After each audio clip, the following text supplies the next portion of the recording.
शंकर सुब्रह्मण्यन्दना सिद्धिविनायक श्री गजानना।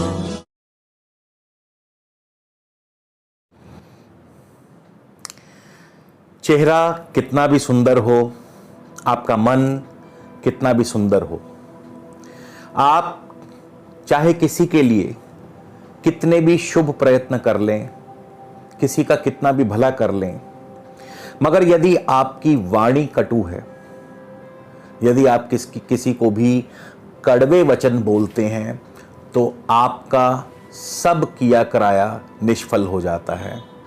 आप किसी के लिए कुछ भी अच्छा करें, लेकिन यदि आप दो शब्द भी अप्रिय बोल देंगे किसी को, तो आपका सब अच्छा बुरे में बदल जाता है। तो हमेशा अपनी वाणी पर, अपने कड़वे वचनों पर अंकुश लगा के रखें। जी हाँ, क्योंकि तुला राशि के जातकों के लिए वाणी स्थान में केतु चल रहे हैं और वैसे भी वाणी स्थान में मंगल की वृश्चिक राशि आती है। तो अपने वचनों पर आपको अंकुश लगाना चाहिए।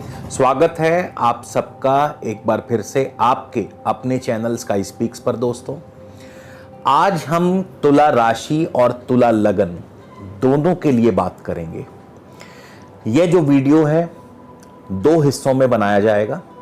इसका प्रथम हिस्सा जो होगा तुला राशि के जातकों के लिए होगा, यानी जिनका जन्म तुला राशि में हुआ है, जन्म समय जिनका चंद्रमा तुला राशि में है या था।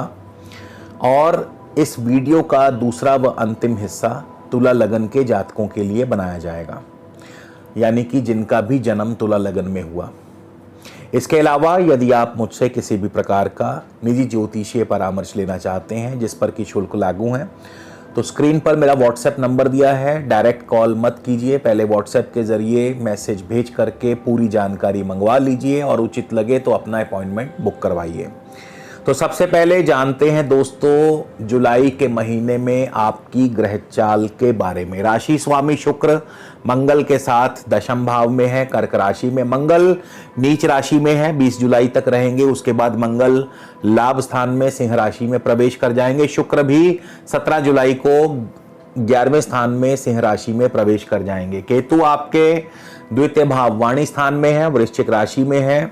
और इसके अलावा शनि आपके चौथे स्थान में है, मकर राशि में वक्री हैं। बृहस्पति आपके पंचम स्थान में है, कुंभ राशि में है, बृहस्पति भी वक्री हैं। इसके अलावा राहु अष्टम स्थान में है, बुध के साथ वृषभ राशि में है। बुध 7 जुलाई को ही चले जाएंगे मिथुन राशि में। इसके अलावा मंगल और शुक्र के बारे में मैं बता चुका हूं। सूर्य आपके नवम भाव भाग्य भाव में है, मिथुन राशि में।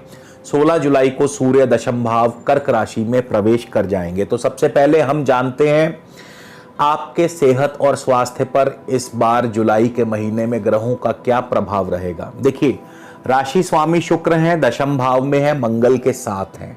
मंगल शुक्र का युति योग है। इसके अलावा तुला राशि के ऊपर इस समय मंगल की चौथी दृष्टि है। शनि और बृहस्पति की भी वक्र दृष्टि है। शनि की दशम दृष्टि है, बृहस्पति की नवम दृष्टि है। तो यह जो तीनों ग्रहों की दृष्टियां हैं आपकी सेहत के लिए बहुत बढ़िया नहीं है। कारण यह है कि मंगल की दृष्टि चोट दुर्घटना दे सकती है, वहीं षष्ठेश बृहस्पति की दृष्टि रोग भी दे सकती है, और शनि भी अपनी वक्र दृष्टि जमाए हुए हैं। तो सेहत और स्वास्थ्य का आपको खास ध्यान रखना होगा। आपके धन स्थिति की बात करें, आर्थिक स्थिति की बात करें, आपके द्वितीय भाव में मंगल की राशि वृश्चिक पड़ती है। मंगल आपके दशम भाव में है और चंद्रमा से गोचरवश मंगल दशम भाव में बहुत अधिक शुभ फल प्रदान नहीं कर पाते हैं। केतु भी आपके वृश्चिक राशि में चल रहे हैं, जो अचानक धन हानि भी दे सकते हैं। तो आपको इस महीने कौन कौन से दिन धन के मामले में सावधानी रखनी होगी, ये अभी आपको आगे चल करके बताएंगे। लेकिन ये महीना धन के मामले में एवरेज रहेगा, यानी कि बहुत ज़्यादा आर्थिक लाभ मिलने की संभावना नहीं दिखती है। फिर भी बुध की वजह से और अन्य ग्रहों की, शुक्र और सूर्य की वजह से आपको गुजारे लायक धन जो है प्राप्त होता रहेगा। शिक्षा की बात करें, चौथे भाव के स्वामी शनि अपनी स्वराशि में है, मगर शनि अभी वक्र अवस्था में है और शनि और मंगल में समसप्तक योग भी बना हुआ है, यानी मंगल की दृष्टि है शनि पर, शनि की दृष्टि है मंगल पर। तो यहाँ पर आपको शिक्षा के मामले में अभी कुछ खास सफलता व लाभ नहीं मिल पाएगा, क्योंकि शनि वक्री है। पढ़ाई में मन आपका नहीं लग पाएगा, मन जो है विचलित होगा, अस्थिर होगा। इसके अलावा जमीन जायदाद के कार्यों में भी अभी बहुत ज्यादा कुछ लाभ की संभावना नहीं दिख पा रही है। पंचम भाव की बात करें, यानी संतान की बात करें, पंचम भाव में वक्री बृहस्पति बैठे हैं और बृहस्पति के ऊपर मंगल की अष्टम दृष्टि है।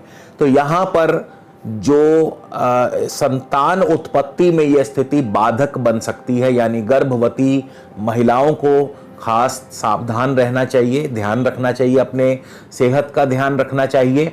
इसके अलावा लव लाइफ में भी कटु स्थिति पैदा हो सकती है, कड़वी स्थिति पैदा हो सकती है। आपके अपने वचनों की बदौलत आपके प्रेम संबंधों में दरार आ सकती है। शेयर मार्केट में भी यह सोच समझ के निवेश करने का समय है, यानी शेयर मार्केट में भी आप जो है बहुत देखभाल करके ही निवेश करें। नौकरी पेशा व्यक्तियों के लिए यह महीना कैसा रहेगा? आपके छठे भाव के स्वामी बृहस्पति हैं, जो कि छठे भाव से 12वें स्थान में बैठे हैं और वक्री अवस्था में। इसके अलावा शनि की वक्र दृष्टि है छठे भाव के ऊपर। तो नौकरी के लिए यह स्थिति कुछ खास बढ़िया नहीं है। वक्री ग्रहों की दृष्टि, स्वयं षष्ठेश का वक्री होना नौकरी में दुविधा पैदा करता है। कई दफा नौकरी चली जाने का डर भी बना रहता है। तो नौकरी में भी आपको अभी बहुत सावधान रहना है। आपकी पीठ पीछे आपकी बुराइयां हो सकती हैं, आपके बॉस आपसे नाराज हो सकते हैं, नौकरी जा सकती है। तो ये सारी स्थितियां जो हैं अभी रहेंगी।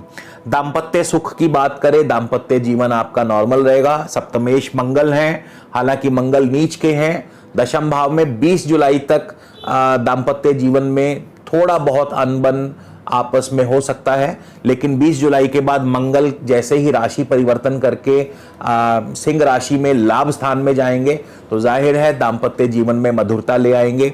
इसके अलावा सप्तम भाव पर अन्य किसी भी अशुभ ग्रह की कोई दृष्टि नहीं है। राहु अष्टम भाव में है, बुध के साथ है, और बुध यहाँ महीने का पहला हफ्ता रहेंगे। अष्टम भाव में बुध और राहु, देखिए ये जो समय है, आप कोई भी निर्णय जल्दबाजी में मत लीजिएगा, क्योंकि बुध और राहु का जड़त्व योग अष्टम भाव में हो सकता है कि कोई ऐसा निर्णय लिया जाए जो आगे चल करके आपको दिक्कत व परेशानी पैदा करे। हाँ, अष्टम भाव में बुध के आ जाने से गोचरवश धन की स्थिति फिर भी कुछ बेहतर रहती है, लेकिन अन्य मामलों में आपको दिक्कतें आ सकती हैं। तो बुध और राहु का जो यह युति योग है अष्टम भाव में, आपको खास करके किसी भी विशेष निर्णय को लेने से बचना है, या निर्णय को कुछ समय के लिए टाल दीजिएगा। नवम भाव में सूर्य चंद्रमा से गोचरवश वैसे तो बहुत ज्यादा शुभ नहीं माने गए हैं, लेकिन क्योंकि सूर्य को दशम भाव से वेद प्राप्त है, अतएव सूर्य यहां पर शुभ फल ही प्रदान करेंगे। खास करके आपके आर्थिक स्थिति को मजबूत करेंगे सूर्य। इसके अलावा आपके मित्रों से, भाई बंधुओं से सुख सहयोग आपको प्राप्त होगा, भाग्य आपका साथ देगा, मान प्रतिष्ठा की भी यहां पर वृद्धि करते हैं। 16 जुलाई के बाद सूर्य दशम भाव में चले जाएंगे, तो वहां भी सूर्य जो है आपको सर्व कार्यों में सफलता प्रदान करते हैं, और इसके अलावा आपके लिए प्रत्येक कार्य में आपको लाभ अर्जित होगा। शुक्र भी आपके दशम भाव में है, लेकिन शुक्र को नवम भाव से वेद प्राप्त है, तो इसी वजह से शुक्र भी दशम भाव में आपको शुभ फल प्रदान करेंगे, मान प्रतिष्ठा की वृद्धि कराएंगे, अचानक धन लाभ हो सकता है, पिता पक्ष की तरफ से आपको लाभ हो सकता है। इसके अलावा आपको कारोबार में भी उत्तम धन लाभ हो सकता है। हालांकि केतु यहां पर धन हानि कर रहे हैं, लेकिन एक तरह यह भी हो सकता है कि कारोबार से धन आए, मगर आगे उसके लिए खर्च पहले से तैयार हो। मंगल के दशम भाव में होने की वजह से किसी कार्य में विघ्न या बाधा आ सकती है। मंगल दशम भाव में 20 जुलाई तक रहेंगे, उसके बाद मंगल चले जाएंगे लाभ स्थान में, तो स्थितियां आपके लिए और बेहतर होंगी। अब हम बात करेंगे कि जुलाई के पूरे जुलाई में कौन कौन सा दिन आपके लिए शुभ है और कौन कौन सा दिन आपके लिए अशुभ है। तो आपको 1 और 2 जुलाई, इसके अलावा 28 और 29 जुलाई को सेहत का ध्यान रखना होगा। नौकरी के लिए भी यह दिन कुछ खास शुभ नहीं, क्योंकि चंद्रमा छठे भाव में होंगे और शनि से दृष्ट होंगे। इसके अलावा 3 और 5 जुलाई, 3, 4, 5 जुलाई और 30, 31 जुलाई का दिन शुभ रहेगा। कारोबार के लिए अच्छा रहेगा, दाम्पत्य जीवन ठीक रहेगा, बढ़िया रहेगा। इसके अलावा 6 और 7 जुलाई को खास ध्यान रखें, धन हानि, स्वास्थ्य हानि का योग बन सकता है, क्योंकि चंद्रमा राहु के साथ अष्टम स्थान में होंगे।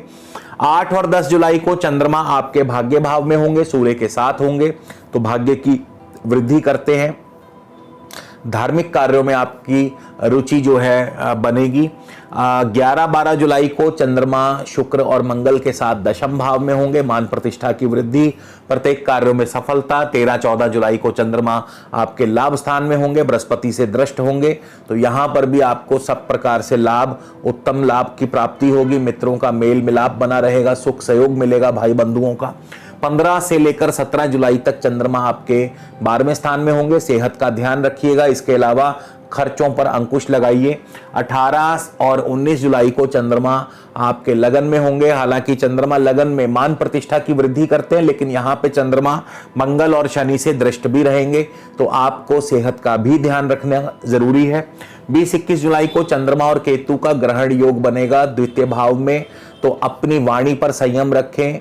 परिवार में किसी बात को लेकर के चिंता, तनाव और धन हानि भी हो सकती है। 22-23 जुलाई को चंद्रमा तृतीय भाव में होंगे, पराक्रम की वृद्धि करते हैं, कोशिशों से कार्यों में सफलता हासिल होगी। 24-25 जुलाई को चंद्रमा चौथे स्थान में होंगे, शनि के साथ युति योग बनाएंगे, कोई ना कोई मानसिक तनाव हो सकता है। इसके अलावा परिवार में किसी बात को लेकर के चिंता परेशानी हो सकती है। 26 और 27 जुलाई को चंद्रमा पंचम भाव में होंगे, वक्री बृहस्पति के साथ मंगल से दृष्ट होंगे, तो यहां पर संतान पक्ष की तरफ से कोई चिंता परेशानी आपको दिक्कत कर सकती है। तो इस प्रकार से जुलाई का महीना जो है आपके लिए रहेगा। अब इस वीडियो के दूसरे हिस्से यानी अगले हिस्से में हम तुला लगन के जातकों के बारे में बात करेंगे।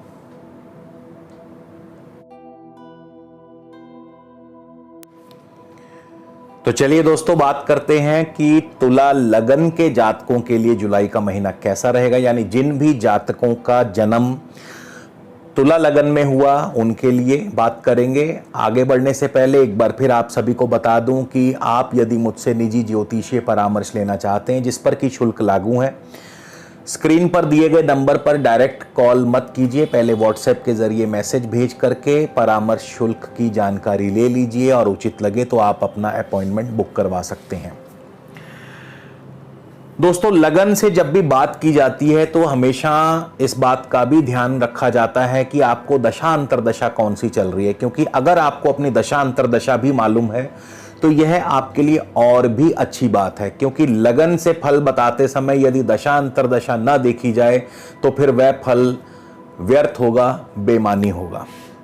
तो सबसे पहले हम शुक्र की ही बात करेंगे कि आपको, जिनको भी तुला लगन के जातकों को इस समय वर्तमान में शुक्र की दशा अंतरदशा चल रही है, तो शुक्र आपको कैसा और क्या फल प्रदान करेंगे। शुक्र जो है 1 जुलाई को पुष्य नक्षत्र में होंगे, शनि के नक्षत्र में होंगे, और शनि आपके चौथे भाव में वक्री हैं।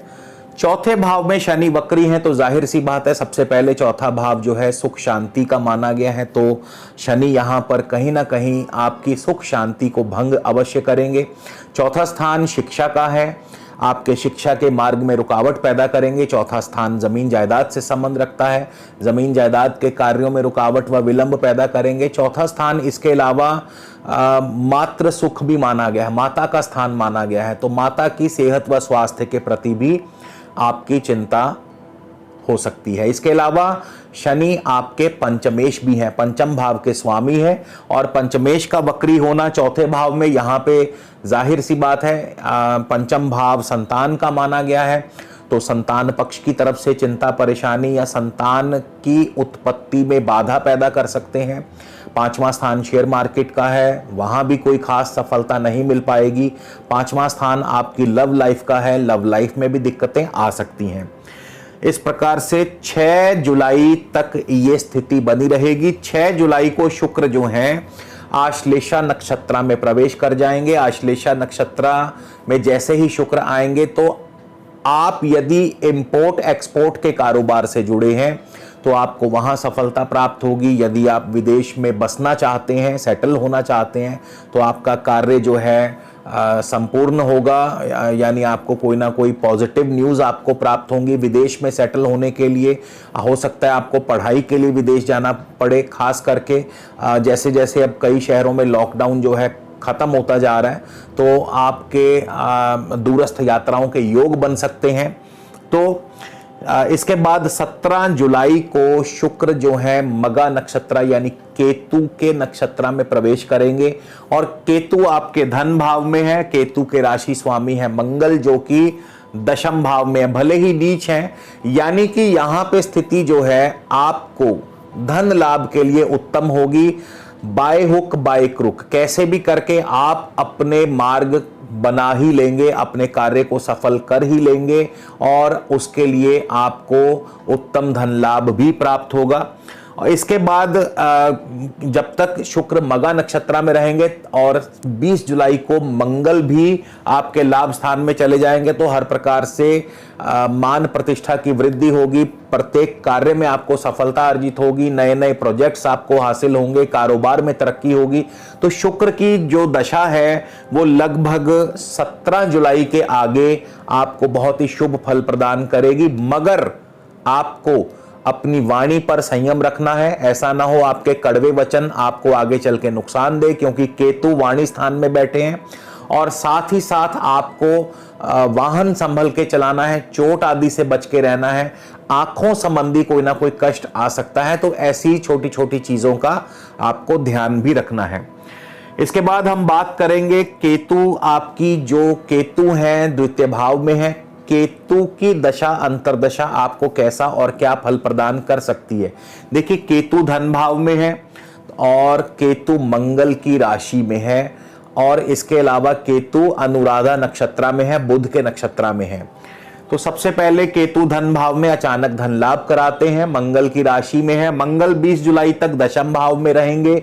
मंगल नीच राशिगत है, कार्यों में थोड़ा सा रुक रुक कर सफलता होगी, कार्यों में थोड़ा सा विलंब से सफलता प्राप्त होगी। अभी उतनी सफलता नहीं मिल पाएगी जितनी आप कामना कर रहे हैं, लेकिन 20 जुलाई को मंगल अपनी नीच राशि से निकल करके लाभ स्थान में चले जाएंगे, तो अचानक से आपको प्रत्येक कार्य में सफलता अर्जित होने लगेगी, धन लाभ अच्छा होगा, मित्रों का सुख सहयोग प्राप्त होगा। इसके अलावा बड़े भाई बंधुओं का सुख सहयोग आपको प्राप्त होगा, कुटुंब में परिवार में सुखद माहौल बनेगा, शेयर मार्केट से लाभ, लव लाइफ आपकी बढ़िया चलेगी। तो मंगल के राशि परिवर्तन करते ही इस प्रकार से आपको शुभ फलों में बढ़ोतरी होगी, और भाग्य भी प्रबलता से आपका साथ देगा। विदेशों से भी धन प्राप्त होगा, क्योंकि केतु अनुराधा नक्षत्र में है, बुध के नक्षत्र में है। शनि की बात करें कि शनि की आपको दशा अंतरदशा इस समय कैसा फल प्रदान करेगी। शनि चौथे भाव में है, वक्री अवस्था में है, तो जाहिर है चौथे भाव से संबंधित सभी कार्यों में विलंब पैदा करेंगे। भूमि, भवन, वाहन, कृषि और शिक्षा, इन क्षेत्रों में अभी विलंब पैदा करेंगे। शनि चंद्रमा के ही नक्षत्र में है, कोई ना कोई मानसिक परेशानी जरूर देंगे, लेकिन फिर भी इसके बावजूद गुजारे लायक कार्य साधन आपके बनते रहेंगे। बृहस्पति की बात करें कि बृहस्पति की दशा अंतरदशा कैसा फल प्रदान करेगी। बृहस्पति भी पंचम स्थान में है, लेकिन बृहस्पति वक्र अवस्था में है। 1 जुलाई को बृहस्पति शतभिषा यानी राहु के नक्षत्र में होंगे। राहु आपके अष्टम स्थान में है, स्थिति कुछ खास बढ़िया नहीं है, धन हानि, स्वास्थ्य हानि के योग बन सकते हैं, संतान पक्ष की तरफ से चिंता परेशानी बन सकती है। लेकिन 20 जुलाई को बृहस्पति जैसे ही धनिष्ठा नक्षत्र में प्रवेश करेंगे, तो आपके लिए उत्तम धन लाभ के अवसर पैदा होंगे, कार्यों में सफलता मिलने लगेगी, आपके कुटुंब में परिवार में सुखद माहौल, दाम्पत्य सुख की वृद्धि करते हैं, नए कारोबार, नए प्रोजेक्ट्स आपको प्राप्त हो सकते हैं, बड़े भाई बंधुओं का सुख सहयोग आपको बना रहेगा। तो 20 जुलाई के बाद से आपकी स्थितियों में एकदम से परिवर्तन होगा। इसके बाद राहु की बात करें कि आपको राहु की दशा अंतरदशा कैसा फल प्रदान करेगी। राहु अष्टम भाव में है, अचानक धन हानि और स्वास्थ्य हानि करवा सकते हैं, लेकिन राहु शुक्र की राशि में है, शुक्र के राशि स्वामी शुक्र जो हैं, और क्योंकि शुक्र आपके लग्नेश भी हैं, शुक्र दशम भाव में होंगे, तो मान प्रतिष्ठा की वृद्धि करेंगे, कार्यों में सफलता भी दिलवाएंगे, भले ही आपको सफलता थोड़ी विलंब से मिले। इसके बाद शुक्र चले जाएंगे 17 जुलाई को लाभ स्थान में, तो वहां पर शुक्र आपको हर कार्य में सफलता, मान प्रतिष्ठा की वृद्धि, प्रत्येक कार्य में आपको लाभ प्राप्त होगा। ये राहु की दशा अंतर्दशा की बात कर रहे हैं। बुध की दशा अंतर्दशा आपको कैसा और क्या फल प्रदान करेगी, तो जिनको भी इस समय वर्तमान में बुध की दशा अंतर्दशा चल रही है, बुध आपके 1 तारीख को मृगशिर नक्षत्र में होंगे, मंगल के नक्षत्र में। मंगल आपके दशम भाव में है, नीच है। मंगल आपको जाहिर है कार्यों में सफलता प्रदान करेंगे, मगर रुक रुक कर, विलंब से या अपनी कोशिशों से या बाय हुक बाय क्रुक आपको सफलता प्रदान करेंगे। 12 जुलाई को बुध चले जाएंगे आर्द्र नक्षत्र में, यानी बुध भी राहु के ही नक्षत्र में आ जाएंगे, तो सेहत व स्वास्थ्य की आपको थोड़ा सा ध्यान रखना होगा, धन हानि के योग बनते हैं। 20 जुलाई को बुध चले जाएंगे पुनर्वसु यानी गुरु के नक्षत्र में, जो कि पंचम भाव में वक्री हैं, कहीं ना कहीं संतान सुख में बाधा पैदा करते हैं। संतान पक्ष की तरफ से चिंता परेशानी बन सकती है, नौकरी में दिक्कतें आ सकती हैं, और इसके अलावा कार्यों में एकदम से रुकावटें पैदा कर सकते हैं। तो बुध की दशा अंतर्दशा कुछ इस प्रकार का फल आपको देने वाली है। सूर्य की दशा अंतर्दशा क्या फल प्रदान करेगी, 1 जुलाई को सूर्य भी राहु के ही नक्षत्र में होंगे, राहु अष्टम भाव में है, धन हानि स्वास्थ्य हानि के योग बनाते हैं, कार्यों में विफलता पैदा करते हैं। 6 जुलाई को सूर्य पुनर्वसु यानी गुरु के नक्षत्र में होंगे, गुरु पंचम भाव में है, नौकरी में दिक्कतें पैदा करते हैं क्योंकि गुरु वक्र अवस्था में है, संतान सुख में बाधा पैदा करते हैं, संतान पक्ष की तरफ से कोई ना कोई चिंता। इसके बाद 20 जुलाई को सूर्य चले जाएंगे पुष्य यानी शनि के नक्षत्र में, और शनि आपके चौथे स्थान में है, वक्र अवस्था में है, तो चौथे स्थान से संबंधित फलों में आपको विलंब पैदा होगा, यानी भूमि, भवन, वाहन, कृषि और शिक्षा, इन क्षेत्रों में आपको विलंब पैदा होगा, इन क्षेत्रों में आपके कार्यों में बाधाएं पैदा होंगी। तो सूर्य की दशा अंतर्दशा भी कुछ इस प्रकार का फल आपको प्रदान करने वाली है। शुक्र की बारे में हम बात कर चुके हैं, मंगल की बात कर ले कि मंगल आपको कैसा और क्या फल प्रदान करेंगे। तो मंगल आपके 1 जुलाई को आश्लेषा यानी बुध के नक्षत्र में होंगे, बुध आपके अष्टम भाव में है, नवम और द्वादश भाव के स्वामी, पिता पक्ष की तरफ से चिंता परेशानी पैदा करते हैं, आपके विदेशी व्यापार को नुकसान पहुंचा सकते हैं, विदेशों से आपका कोई ऑर्डर कैंसिल हो सकता है, कार्यों में विघ्न और बाधाएं पैदा, स्वास्थ्य हानि, धन हानि। इसके बाद 20 जुलाई को मंगल भी केतु के ही नक्षत्र यानी मगा नक्षत्र में होंगे, केतु धन भाव में, मंगल लाभ स्थान में, हर प्रकार से सुख और धन लाभ की प्राप्ति होगी। यानी 20 जुलाई के बाद से जैसे ही मंगल मगा नक्षत्र में प्रवेश करेंगे, आपको हर कार्य में सफलता लाभ प्राप्त कराएंगे, मित्रों से भाई बंधुओं से सुख सहयोग प्राप्त कराएंगे, इस प्रकार से आपको शुभ फलों की प्राप्ति होने लगेगी। अब हम बात करेंगे कि तुला लगन या तुला राशि के जातकों के लिए कौन सा ऐसा उपाय करना चाहिए। देखिए, आपके एक तो शनि चौथे स्थान में है, वक्र अवस्था में है, शनि चौथे भाव में वक्री हो तो कहीं ना कहीं सुख में कमी करते हैं, कहीं ना कहीं मानसिक तनाव पैदा करते हैं। राहु आपके अष्टम भाव में है, अभी काफी समय तक यहीं रहेंगे, तो आपके लिए बहुत ही सरल और सुलभ उपाय मैं बताऊंगा। आप जो हैं या तो प्रत्येक गुरुवार के दिन सतनाजा दान करें, या फिर इसके अलावा आप मछलियों को आटे की गोलियां बना करके डालें। मछलियों को आटा यदि आपको संभव ना हो तो आप मंदिर में सतनाजा यानी 7 प्रकार का अनाज जो है, जैसे कि गेहूं, जौ, मकई, बाजरा, ज्वार, ऐसी 7 प्रकार की अनाज व दालों का दान कर सकते हैं, उसे ही सतनाजा कहते हैं। और कम से कम 800 ग्राम तो जरूर कीजिएगा, और प्रत्येक गुरुवार को यानी जुलाई में जितने भी गुरुवार आए, प्रत्येक गुरुवार को सतनाजा जो है मंदिर में दान करते रहिए। तो इसी के साथ दोस्तों, प्रभु से, परमपिता परमेश्वर से इच्छा करता हूं, प्रार्थना करता हूं कि प्रभु आप सबको खुशियां प्रदान करे, तरक्की प्रदान करे। अगले वीडियो में दोस्तों आपसे फिर मुलाकात होगी, तब तक के लिए नमस्कार, धन्यवाद।